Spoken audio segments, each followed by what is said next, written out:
Answer બોલું છું અને જોડે જોડે ફ્લુઅન્સીની ચર્ચા કરી લઈએ કે ભાઈ ફ્લુઅન્સી એક્ઝામમાં કેવી હોવી જોઈએ. કારણ કે ફ્લુઅન્સી સારી ના હોય અને આન્સરમાં હેઝિટેશન હોય તો એના માર્ક્સ કપાય. ઓકે, તો આપણું એમનું એવું કહેવું છે કે ભાઈ તમારી ફ્લુઅન્સી નેટિવ સ્પીકર જેવી હોવી જોઈએ. નેટિવ સ્પીકર એટલે આપણે ઘરે કઈ રીતે ગુજરાતી બોલીએ? જ્યારે તમે તમારા ઘરમાં ગુજરાતી બોલો તો કઈ રીતે બોલો છો? અટકી અટકીને બોલો છો દરેક શબ્દ પછી? ના, એક ફ્લોમાં બોલો છો, રાઈટ? એક કોન્ફિડન્સ છે તમારા અવાજમાં. એ જ રીતે અહીંયા બોલવું પડે, નહીતર માર્ક્સ કપાઈ જાય. તો હવે મારે અહીંયા આન્સર બોલવું હોય તો ના, વાહન ચલાવવાનું પરવાનગી પત્ર ચાલી જશે. એ આપવા બદલ તમારો આભાર.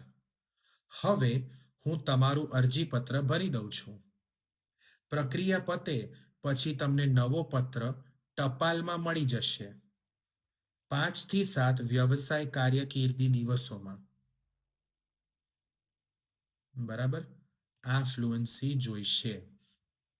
આ મેલ એટલે ટપાલ. કાર્ડ કઈ રીતે આપણે આવે ઘરે? ટપાલમાં આવે ને, લેટર પેલા પોસ્ટ બોક્સમાં, એને ટપાલ કહેવાય. 5 થી 7 વ્યવસાય કાર્યકર્દી દિવસોમાં. ઓકે, અને અહીંયા બિઝનેસ ના હોત, ખાલી વર્કિંગ ડેઝ હોત તો 5 થી 7 કાર્યકિર્દી દિવસોમાં. વ્યવસાય ના આવે.